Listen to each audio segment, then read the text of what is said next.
This is Viterbi Voices, your chance to hear stories about research, classes, student life, and more. Directly from our students, faculty, and other members of our engineering community.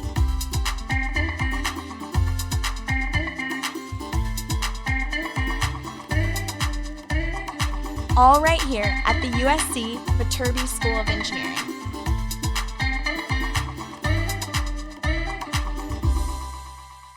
Hey everybody, welcome back into Viterbi Voices. My name is Paul Ledesma. I'm the Director of Undergraduate Admission at the USC Viterbi School of Engineering. And my name is Audrey Roberts. I'm a senior studying mechanical engineering here at USC. And joining us for today's episode is Emily. Emily, introduce yourself. Hi everyone, my name's Emily. I'm a junior studying biomedical engineering and I'm on the pre-med track. All right, Emily, and this is not your first time on the podcast, right? Yeah, this is my second podcast actually. That's what I thought. What was your previous episode that you did? It was kind of just about how school's been going online, and I actually talked a little bit about Troy Camp then, so I'm excited to talk even more about it with Juan in this episode. Yeah, this episode is all about Troy Camp. Definitely has a special place in my heart. Tell everybody what they should come to listen for in this episode.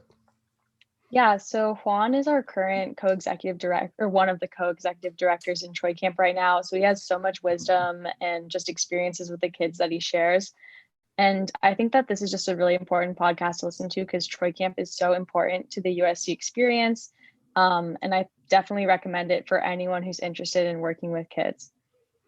Absolutely. I mean, this is I think in the tenure of our podcast, Audrey, you mentioned this is our third episode related to Troy Camp. Yeah. So we've done few before. The most recent one was episode 125. And this one, I said it, I think, in those episodes, and I'll say it again here. Troy Camp is the most important and best thing that USC students do. It's not an engineering thing necessarily. It is all university-wide, but engineers are definitely involved in an opportunity, one of many, to get involved in the community, have an impact, give back, and more specifically, have fun with kids. And I think that that's an important element, and we'll definitely talk about more on the back end. But my understanding is that Juan got super interested in attending USC first because he heard one of those previous episodes about Troy Camp. Is that right? Yeah, I think he heard the first episode you talked about, and he just was so excited by how passionate the counselors on the episode were that actually prompted him to immediately join Troy Camp as soon as he came to USC. He's now the executive director, and there's just so many different opportunities he's had through it. Well, that's great. So let's everybody get ready for a conversation about horseback riding, archery, swimming, camping, s'mores, and having fun and mentoring young kids in the local neighborhood of USC with Troy Camp. Hi, everyone. I'm super excited to be speaking with Juan, or Banana Split, as we call him in Troy Camp today. And he's one of our amazing co-executives in Troy Camp. As a counselor myself, the past 2 years, Juan has provided a lot of guidance, support, and advice for me and the other counselors. So I'm super excited for you guys to hear about his experience in Troy Camp at USC. Juan, can you briefly introduce yourself for our listeners? Yes, of course. So as you mentioned, my name is Juan Rincon, or Banana Split is how I'm known in Troy Camp. I'm currently a first-year master's student. I'm actually in the School of Education now, but I did graduate in May 2020 from Viterbi. I got a degree in industrial and systems engineering, although I didn't start there. So I started environmental, switched around to civil. It's very common to move around, but I loved Viterbi, got a lot from it, but also got a minor in education during my undergrad years. And that's what convinced me to both stick around at USC and to extra commit, I guess, to Troy Camp and to the educational realm, but obviously keeping my engineering mindset in mind. So yeah, I'm really happy to be here. Thank you for having me. Yeah, that's awesome. I think often in Viterbi, we have this mindset that engineers have a set path and you come in knowing exactly what you're going to do. But like you, I've totally moved my major around and shifted my interests. So it's great to see that as well. Mm-hmm. I was wondering if you could touch on how you found out about Troy Camp at USC. Yeah, of course. So it's funny because Troy Camp is probably one of the very first things I really knew about USC. When I was a senior in high school and I was applying to different schools, I went to high school in Florida, so pretty far from USC. but I loved, the idea of LA, California, USC, the great kind of financial support that they have. And so USC was kind of at the top of my list. I was trying to consume as many things as possible, and I stumbled upon the Viterbi Voices podcast, funnily enough. I remember exactly where I was when I listened to the Troy Camp episode, because I was driving home from school, and this must have been 2015, 2016. And I heard this interview with a couple of different Troy Camp counselors. I believe it was Manatee and Shortcake. And I was like, what are these crazy names? What is this like amazing camp that they're talking about? And they were both engineers. So it was really cool to hear from this engineering podcast, this other thing at USC, that I could go there and do both. The way they spoke on it, just like the atmosphere and the devotion and the commitment to their mission of working with kids and long-term mentorship is something that really appealed to me as someone who had done a little bit of working with kids during high school. I'm the oldest of 4 as well, so I kind of had that mindset. And I knew that I wanted to have a balanced college experience. I was an engineer through and through, but I didn't want to only do that. And so Troy Camp seemed like the perfect thing to kind of try to jump right into. Luckily enough, my freshman year, I was able to apply. I was able to get in right away. And so I kind of, got started right away, did all 4 years of undergrad as a Troy Camp counselor with a few different positions here and there. And obviously now I'm kind of in my 5th year at USC and in Troy Camp. And like you mentioned, I'm in the co-executive director position. So it's been a journey, but it all started with the Viterbi Voices. Yeah, that's super awesome to hear, because I think a lot of our listeners also have the perception that like maybe you just focus on engineering, like eat, sleep, breathe, like in RTH, coding and all those things. And I definitely have found too that Troy Camp has added so much to my experience, and it's like an awesome break, like in the middle of the day, to like go to an SP and like hang out with like the little kids and just like bond with them. Yeah, and one of the coolest things too is that the Troy Camp, even the counselor community, is so diverse in so many different ways. One of the coolest things is that in a lot of my other extracurriculars, I was in primarily engineering clubs, but then within Troy Camp, I had friends from every school at USC. And so even that element of being able to make friendships across the different schools and not just stick to your engineering peers is another huge value of it. So, yeah. Yeah. So obviously, this is kind of a loaded question, because Troy Camp is this huge organization, and this is probably going to be hard to answer, but I was wondering if you could give us some sort of idea of what Troy Camp is like during a normal year pre-pandemic. Of course, yeah. It definitely is a huge question, but I have a lot of experience, so I'll do my best to try to give the rundown. Essentially, I think to answer this, you have to first understand that Troy Camp for our campers is a long-term journey.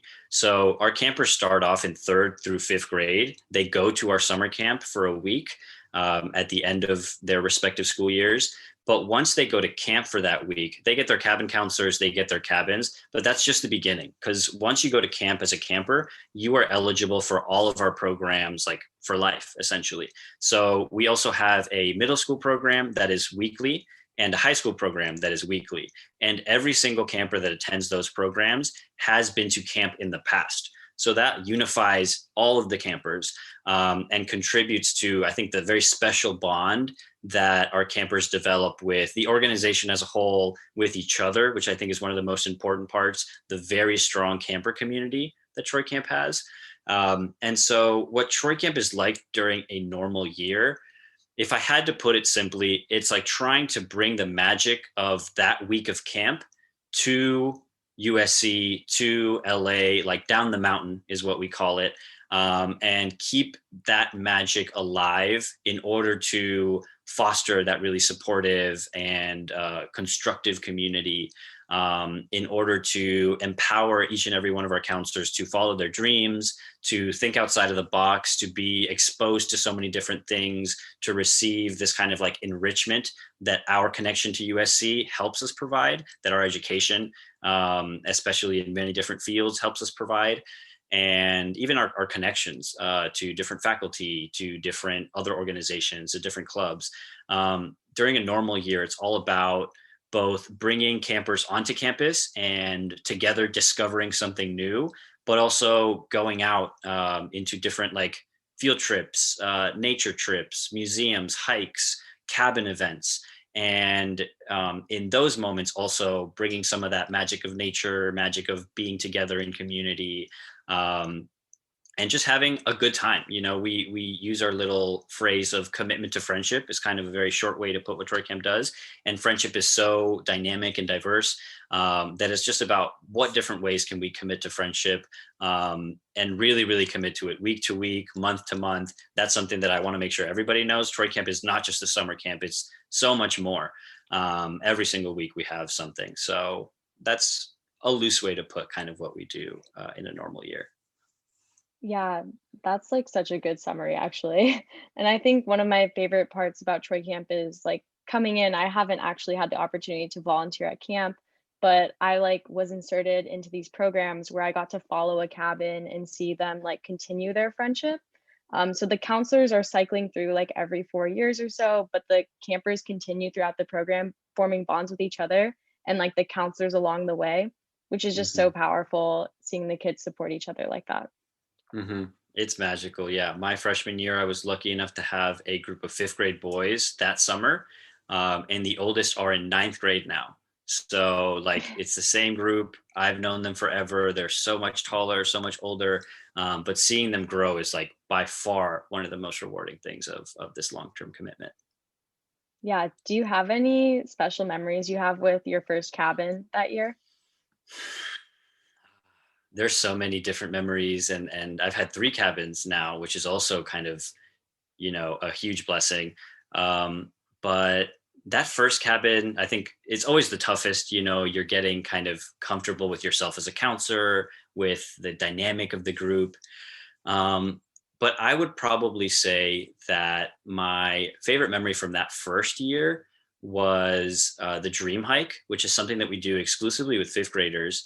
And that was the last year we had at that campsite where the dream hike was very tough. It was like an all uphill thing. We went to this huge rock and we looked over this like massive valley full of trees, so green. And the hike was incredibly difficult, and a lot of the campers in my cabin were frustrated with the difficulty. But we kept telling them, me and my co-counselor Rex Kwando, we said like, keep pushing, keep pushing. I promise you it's worth it. We did this last week. We know it's tough, but the whole point is to get up there and just kind of shout your dreams out into the abyss. The whole day we had been talking about like our dreams, what we wanted to do. So the kids are just beat by the time we get up there.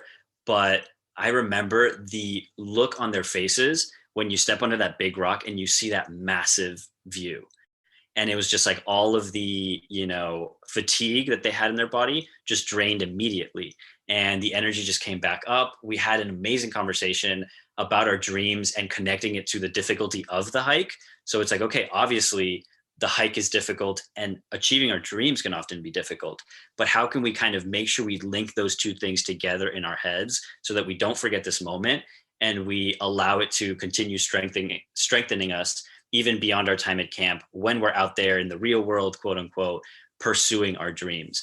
And it was just so cool to see that group of boys, like young men, really like stand there and scream out their dreams and let it energize them, because they made it through. I think that was really, really special. Wow, that's super amazing. I've also really enjoyed in Troy Camp seeing how you wouldn't expect like fifth graders to be so mature and even third graders and fourth graders, but these kids Mhm. have so much more maturity and wisdom in them. And Mhm. like you just have to like ask them and give them the opportunity to like have that space to speak about it. So that's just like Exactly. even more of a testament to it. Yeah, I just love seeing especially my fifth grade boys as peers, as friends, having those real conversations. Like giving them that respect will always pay off because they will always surprise you. Yeah. Kind of shifting gears, obviously we're in the pandemic right now, and Troy Camp has been hit pretty hard by COVID-19. I was Mhm. wondering if you could touch on how we have adapted and like different changes and stuff that have been made. Of course, yeah. Well, it definitely has not been easy, but I don't think this year has been easy for any of us. At the beginning, I think that when the pandemic hit about a year ago, right? we were just getting ready for our like big camp push. So unfortunately, last year camp just got straight up canceled. And what ended up happening was that that batch of kids who would have gone to camp didn't really get the opportunity to have that, like I mentioned earlier, 1 week kickoff to their journey. Luckily, we were able to incorporate them into our programs in a different way this year. All of our programs have gone online, including our elementary school programs. So they get to attend those on a week-to-week basis, and they've gotten the opportunity to make connections with our counselors, which is one of the most important things. But I would say that the most difficult element to keep up during the pandemic and during online programming has been that very real sense of community that's just kind of hard to emulate over Zoom. I think we all know that. That being said, we've tried our hardest, and I am very confident that we've done kind of what we can to keep the relationships that we've already had with our middle schoolers, with our high schoolers going, keep showing up for them at our weekly programs for them.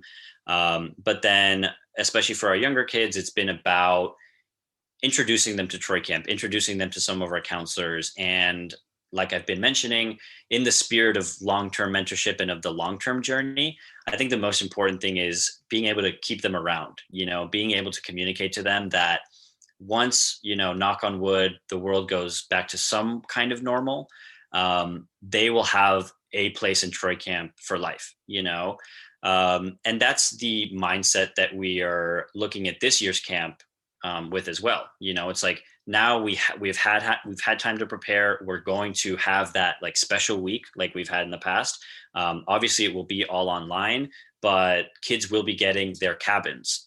They will be assigned cabin counselors, meaning cabin counselors will get their group of kids. And so we have so many different activities. We have different platforms that we're using to kind of shake it up from just Zoom. And the point is to build that community, to get the campers to know each other and to know the counselors, to get them to express themselves, to show their creativity, to get out of their comfort zone, and just really like start that Troy Camp journey. Because we're hoping that next year we can at the very least be hybrid, have some form of in-person programming. And so I would absolutely love to see this next batch of campers who is going to be attending our virtual camp in May to have some kind of in-person, cabin event next year at any point, so that they can really kind of solidify that sense of community that I was talking about, in order to allow it to carry them all the way through LIT, our middle school program, TC Leads, our high school program, and just like stick with us, stick with TC, because that's the end goal of it all. So it's hard to like remember that in the pandemic, but that's kind of what's kept me going, is like long-term mentorship, like, we will bounce back, and we'll be there for our kids.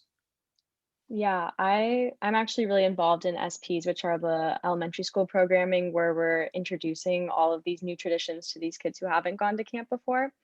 And they're so excited and receptive to hear about what camp is like. We recently covered what warm and fuzzies are, which are essentially like opportunities to share like love with other counselors and also campers, and just kind of spread the love. And it's cool. And I'm excited to see how it is applied next year and also in the future when we start to become more in person. And I've definitely noticed, like, I'm really involved in lots of different organizations, but I found that Troy Camp has by far adapted the best of any organization I've found. Like, we recently ran elections, and that was like the best platform I've seen. I was wondering if you had any like developments that were forced upon during COVID that you think will continue next year and in the future. Yeah, that's a really great question, actually, because it kind of touches on something that I was thinking about a lot preparing for this kind of conversation, which is, if I hadn't had my engineering background going into this year as co-executive director, I don't think I would have survived. Like, there are so many different challenges that this pandemic and that virtual programs and online communication have forced us into. We have not even come close to perfect. I really appreciate your comment about elections, but there are so many little things that you don't realize are either very informal or are dependent on being able to see people in person, having those in-person meeting spaces. I think that we've needed to reevaluate a lot of things this year. And we just recently elected our successors, me and my co-executive director successors. So the 2021-2022 co-executive directors are now elected, and we're already planning their transitions. We're already working together with them. And I'm so ready to pass on what you mentioned, the online platforms and the way for voters to interact with candidates' platforms in order to have more of a dialogue between candidates and general membership, so that candidates don't feel so isolated, so that their ideas can be placed front and center and not necessarily their personalities, not necessarily their social connections, whatever it might be. Our organization, especially in its leadership, needs to be collaborative. It needs to be communicative. And that's an issue that I think all student orgs suffer with, but we've definitely struggled with in the past. And this year has made that even more difficult, but we've tried our best to work around it. And I'm excited for when we can use these online platforms in an in-person space so that people aren't already so tired of staring at their computer screens. Even the fact that we've been able to interact with our campers over Zoom. We, I think, never had any kind of online communication or platform with which to talk to our campers. I've personally had campers move away and then, basically you say goodbye. But I really think that even Zoom with our campers could be something that we reduce the number of times we have it, sure, but we allow it to be a different way, a more accessible way for different campers to still interact with Troy Camp.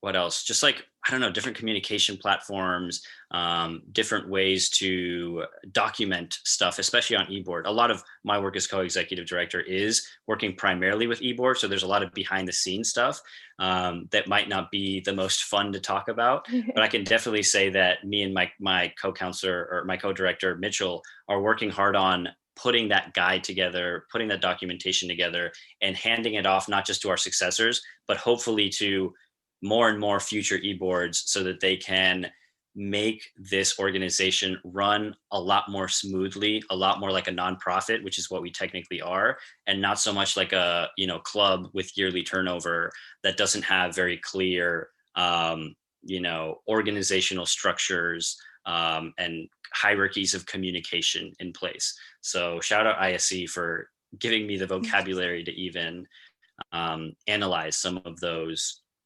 deficiencies and try our best to improve them given what we've got. Yeah, that's incredible that you've been able to use what you've learned in the classroom in something that doesn't really seem engineering related at all. I was wondering if you could kind of flip that, if you have seen Troy Camp impact what you've pursued at Viterbi or even at USC in general, and how it's shaped your education. Mm-hmm. Absolutely. I think it definitely goes both ways. I think Troy Camp allowed me to power through my more challenging engineering coursework, because sometimes I felt so detached from the end goals. And so if we were doing some kind of project, some kind of consulting project, let's say for a company that I really didn't feel passionate about, it was really valuable for me to be like, okay, this is one semester, but the skills that I'm picking up will help me with anything I want to do in the future, because engineering, I think, is especially one of those majors that teaches you, quote unquote, how to think. Something people always tell you, you go to college to learn how to think and whatever. Engineering has taught me so much about problem solving, so much about really producing, tangible fixes to problems in any context. But to flip it, like you said, I mentioned at the beginning that now I'm pursuing a master's in education, and I had a minor in education during my undergrad years. And without Troy Camp, I wouldn't have discovered that passion of mine, and that thing that kind of kept me going, this deep desire to tackle issues, especially of educational inequity, and even just educational, what would you call it? Just the way that the education system is so far behind from the cutting edge of corporate technologies, let's say, the cutting edge of um, just like even what I mentioned, operational structures, right? It's like these things, the last place they arrive is in our schools, in our school districts, in our, in our public sectors. And what Troy Camp has really taught me is that combining the engineering mindset, the way that we use technology, and the way that we use some of this like cutting edge research that is being done in engineering doesn't only have to go to the highest bidder, doesn't only have to go to the most lucrative company, that offers you that big salary, after your 4 years. You can really take this very, very valuable information and decide for yourself where your passions lie, and where you want to put that knowledge and put that information. And so that's why I'm pursuing education now, because I would love to help make school districts much more efficient, help upgrade their information infrastructure, help speed up their databases and all this stuff. And so that's kind of how the two have gone hand in hand. My specific master's is actually learning design and technology. So even in my master's itself, I think if I didn't have my engineering background, I wouldn't be able to look at these issues of education and technology and see where the possibilities lie, because Tesla and Apple and Microsoft and Facebook have been doing this crazy stuff with technology and algorithms and data forever. There's no reason that we shouldn't try to incorporate some of those advances in our education systems, especially when it comes to benefiting the next generation. Wow, that's super awesome. Do you think so? Obviously, Troy Camp has impacted your life and your like campers' lives a lot, like specifically. But I was wondering if you could speak on like how you've seen Troy Camp impact the Los Angeles community in general, and also the community at USC. Hmm. Definitely. I think something that's really interesting is that Troy Camp is actually one of the older student orgs, or maybe like student run philanthropies is maybe what we're qualified as on campus. We've been around since 1948, and our founder actually is still relatively active. He is very, very helpful, but it's really wild to think about all of the different campers and even counselors that have been able to interact with Troy Camp throughout those years.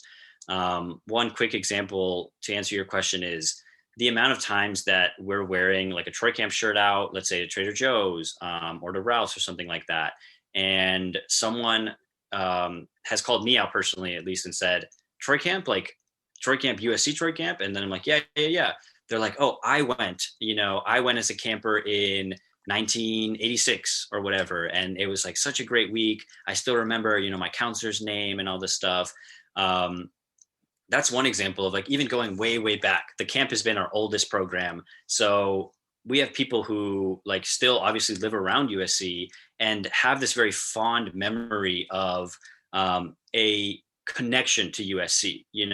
I think there's a lot of very, very valid criticism of USC as a force for gentrification, as a force for displacement, as a very powerful, entity in the South LA community that doesn't often respond to the South LA community.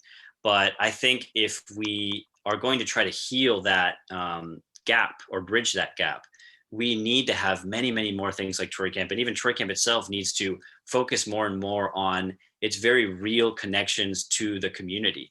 And something that I've been really grateful for in my 4 years is my ability to speak Spanish.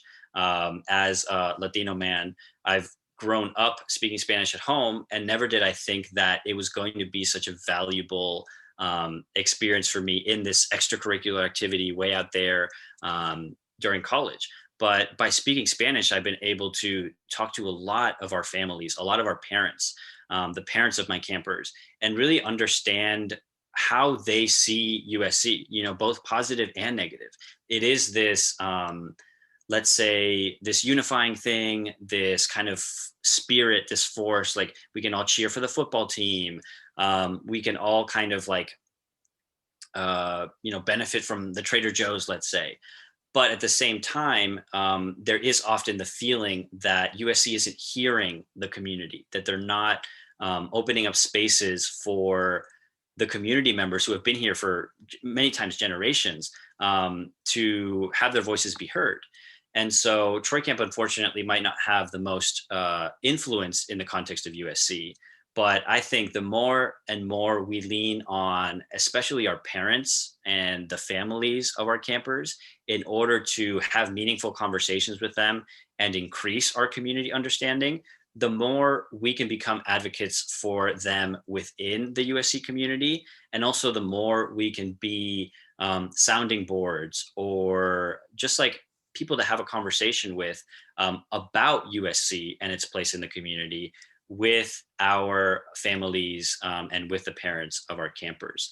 So we do our best to bridge those gaps. There's obviously always places in which we fall short, and we need to kind of understand our positionality as USC students in this place of privilege. But without, Troy Camp, honestly, I can imagine the path I would have walked as a USC student of just like total isolation from the community, putting myself in those bubbles of, red brick and DPS patrolling.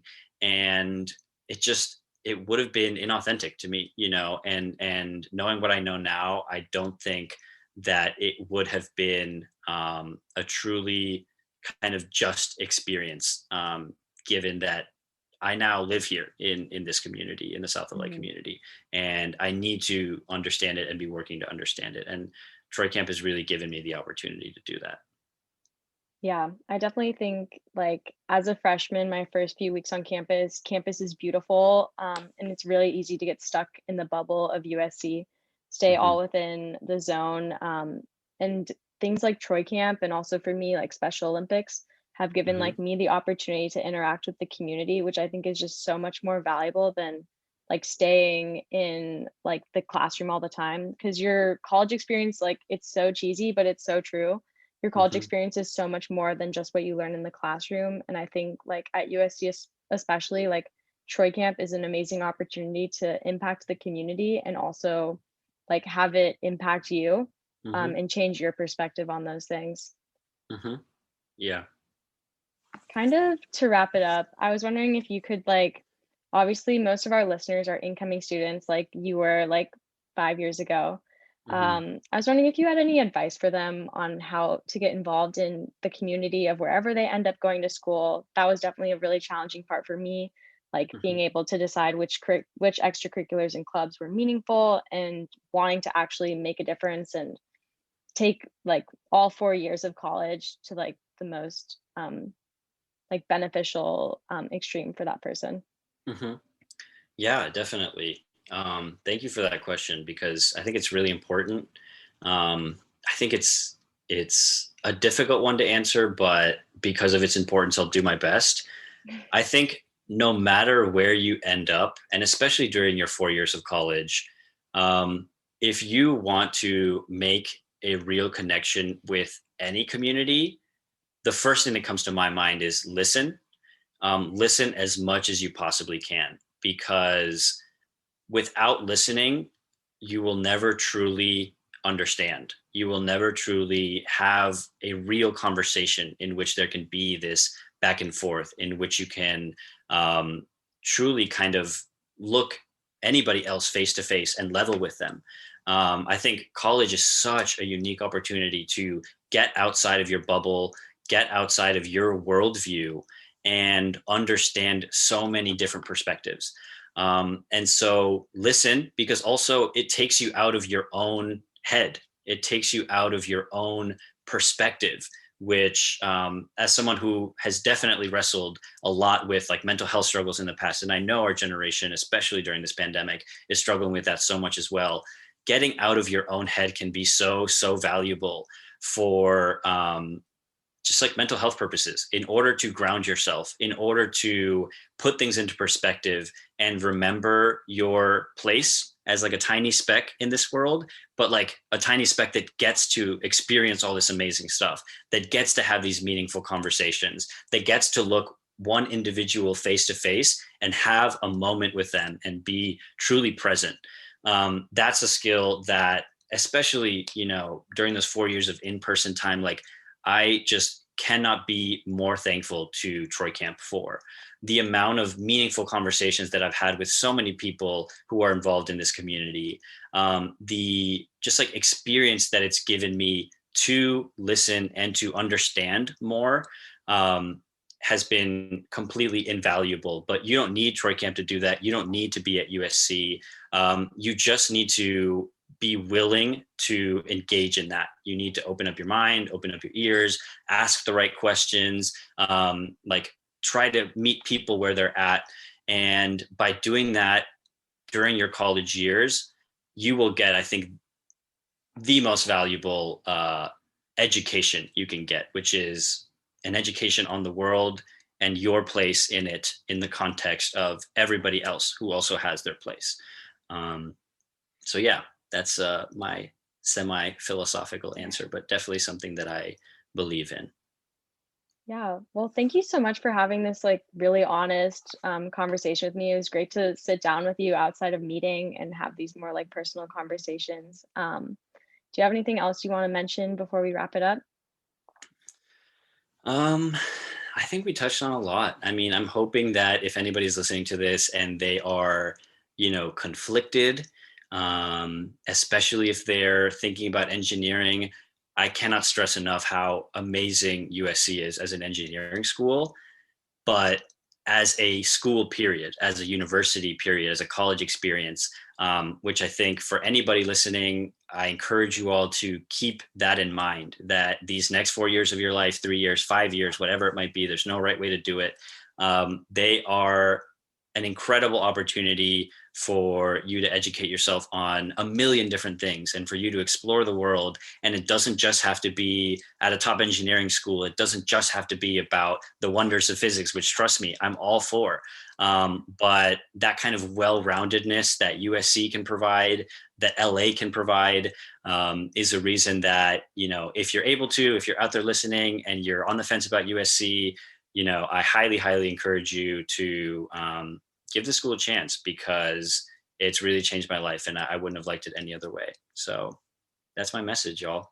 Fight on. Yeah, fight on. Thank you so much. See you later. Awesome. And thank you so much, Emily. This is a really great interview. And I think there's so much, like you said at the beginning, so much wisdom here. And it's such a great example too of like enriching things you can do outside of engineering that have a strong impact and can become a really big part of your identity as a USC student. You're not just an engineer when you come here. I totally agree. We get so many questions about like, oh, what can I get involved in? What are things I can do? And a lot of people high school students only think about what can I do in engineering, and they don't think about all the stuff or how much your life revolves around things that are not engineering. And that's the way it's supposed to be.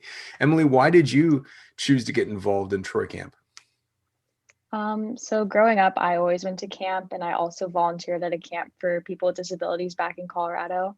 And I've just like always loved working with kids and always loved forming those connections and teaching. And Troy Camp, I joined a lot of different organizations at USC, but Troy Camp was the one that had like the strongest, like all the counselors were so passionate about working with the kids, and it was great having other like-minded people to volunteer with. So that's what really drew me into Troy Camp, and what makes me so excited is that all of the developments in Troy Camp have been so great so far, and it runs so smoothly and so well, and it's so great to be a part of such a great organization. Absolutely. And what is your camp name? My name is Sheep. I'm sorry. What? It's like sheep with a P at the beginning. Can you tell us more? Can you help us understand that? Yeah. So essentially, like I got named that because I'm the mutton busting world champion back when I was 5 years old. And mutton busting is like when you ride a sheep around an arena. So that's why I got that name. I have so many questions I would like to explore with you on this topic. But you're not, but where does, okay, so I get the sheep element of it. Where does peep come into it? Well, so I was really young, and when they like pulled me up, they like held me up in front of everyone, I like peed on the rodeo clown. So, because I was so nervous because I had just won. So that's why they named me Sheep. I love it. And what did you say the title was? Mutton busting what? Mutton busting world champion. I don't know if that actually was true, but that's what they told me back then. So I stick with it. I'm just curious, what rodeo was it at? If you know, like near Winter Park, there's like a rodeo during the summer, and I used to go there every year, and they have like different things that the kids do before you actually watch like the Okay. people doing stuff. So if you're under 5, you can do mutton busting, which is when you ride a sheep around the arena. Okay.